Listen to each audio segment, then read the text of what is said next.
अस्सलाम वालेकुम, क्या हाल चाल है आपके। ले बेटा जी, कल उम्मीद है कि लॉ ऑफ डिमांड आपने पढ़ लिया होगा।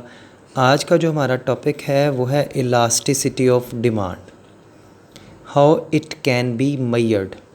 ये कमाल का आउटस्टैंडिंग क्वेश्चन है, लॉन्ग। मैं बड़े आराम से थोड़ा थोड़ा करके पढ़ाऊँगा और आप इसको साथ साथ ही याद कर लीजिएगा, ठीक है। कहता है जी इंट्रोडक्शन के अंदर, मैं इंट्रोडक्शन यहाँ से पढ़ रहा हूँ, आप इसको जहाँ से आपको इजी लगेगा वहाँ से तैयार करना, ठीक है। कहता है law of demand expresses the inverse relationship between price and quantity demand. ठीक है, जो डिमांड का लॉ है वो प्राइस में और क्वांटिटी में, प्राइस और क्वांटिटी में ये क्या करता है, एक इन्वर्स रिश्ता दिखाता है। यानी कीमत ज़्यादा तो डिमांड कम, कीमत कम तो डिमांड ज़्यादा। It is the common observation that when price of a commodity falls people buy more of it and vice versa. ठीक है, यानी जो ही बात जो मैंने कही है आपको भी, the law of demand tells us about the direction of changes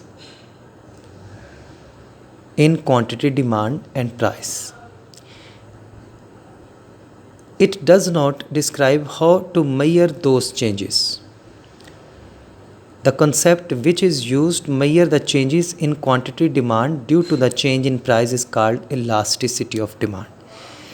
Basically बेटा, अब ये तो आपको पता है कि अगर कीमत ज़्यादा तो डिमांड कम, कीमत कम तो डिमांड ज़्यादा, लेकिन ये नहीं पता कि कितनी कीमत ज़्यादा तो कितनी डिमांड कम, या कितनी कीमत कम तो कितनी डिमांड ज़्यादा। ये पता है कि कम और ज़्यादा होना है, लेकिन ये तो नहीं ना पता कि किस तनासुब से, किस शरह से होना है।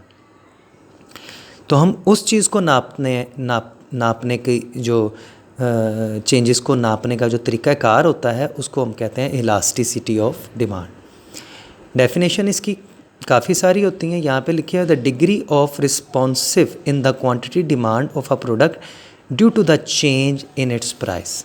एक हो गई the ratio of percentage change in demand, ये ज़्यादा आसान है, to the percentage change in price is called elasticity of demand. देखें, वो कहता है कि जिस रेशियो से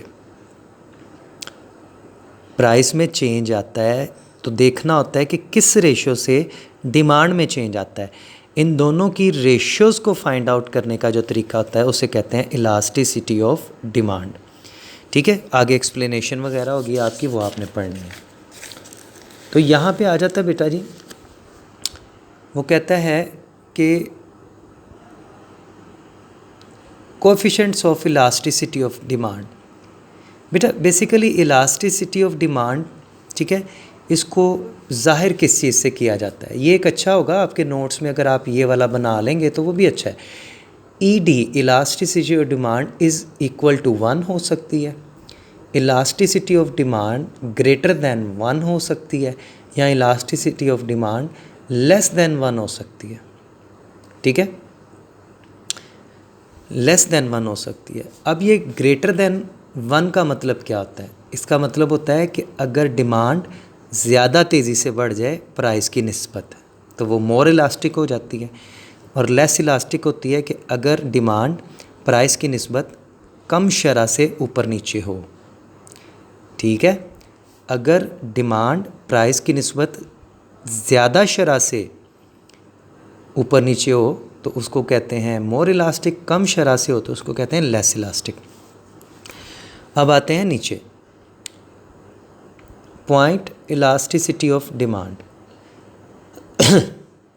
The elasticity of demand at a single point on demand curve is called point elasticity demand. Method of measure point elasticity, formula method और geometric method।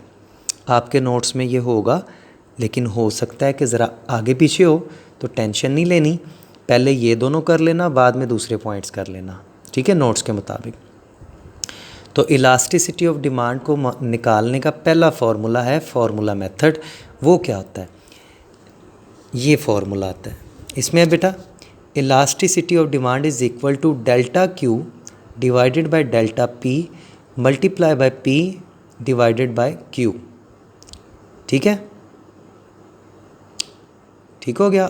या फिर इसको कह सकते हो D Q D P multiply by P over Q, मगर ये वाला रहने दे, ये फार्मूला ले लें। अब डेल्टा पता क्या होता है बेटा, डेल्टा ये जो त्रिकोण सी बनी हुई है यहाँ पे, ठीक है, ये आप देख रहे हैं, ये डेल्टा का साइन होता है। डेल्टा का मतलब होता है चेंज। हम क्या करते हैं, हम फर्जी एक छोटा सा ना स्केड्यूल बना लेते हैं। ठीक है, उसमें हमने क्या लिया, प्राइस 5 रुपये, डिमांड 5, प्राइस कम की 4.5, डिमांड ज़्यादा हो गई, यानी कीमत कम करने से डिमांड ज़्यादा हो गई, ये की। अब हमने क्या करना है, इसको फार्मूले में फ़िट करना है और देखना है कि क्या सूरत हाल है। अब इसमें आप देख सकते हैं कि ये 5 क्या है, ये फार्मूले के मुताबिक है P, ठीक है, और Q फार्मूले के मुताबिक ये 5 है Q। डेल्टा क्या होता है, चेंज। इन दोनों प्राइजेज़ में चेंज कितना है, 0.5 का, तो ये हो गया डेल्टा P। क्वांटिटी में देख लें कितना चेंज आ रहा है, इसमें भी 0.5 का आ रहा है, ये हो गया डेल्टा Q। तो इसके मुताबिक जो फार्मूला आपका बना वो क्या बना, वो बना, पहले हम देखते हैं डेल्टा Q। तो डेल्टा Q क्या था, यानी ये इसमें से इसको लेस करना होता है, बड़ी रकम में से छोटी को लेस करना होता है, तो ये आ जाएगा 0, यानी बाद वाली में से पहली को लेस करना होता है हमेशा, तो ये आ जाएगा 0.5। अब इसमें से इसको करोगे तो ये आ जाएगा -0.5। ठीक है, बहरहाल माइनस ना भी लिखो, माइनस इग्नोर होता है, बहरहाल रहने दो, इसको माइनस रहने दो, बस ये भी 0.5 है, वो भी 0.5 है। तो फार्मूले में जब इसको फिट करोगे तो डेल्टा Q पे 0.5, डेल्टा P पे 0.5 मल्टीप्लाई बाय P 5 और Q भी 5। जब इसको सारे को डिवाइड करोगे तो आंसर आएगा आपका इस तरीके से 1। तो आप कहोगे कि मैंने इसको मापा है फार्मूला मेथड से, elasticity of demand equals to 1 के मुताबिक। ठीक है, इसी तरह इसका एक दूसरा मेथड होगा जो पॉइंट इलास्टिसिटी ऑफ डिमांड, हम पहला मेथड कर रहे हैं।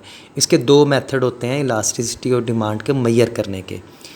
पहले को कहते हैं हम, यानी टाइप्स होती हैं इसकी इलास्टिसिटी ऑफ डिमांड को मेजर करने की। पहली होती है पॉइंट इलास्टिसिटी, जिसमें 2 मेथड होते हैं, फार्मूला मेथड जिसका एक आपने पॉइंट अभी किया।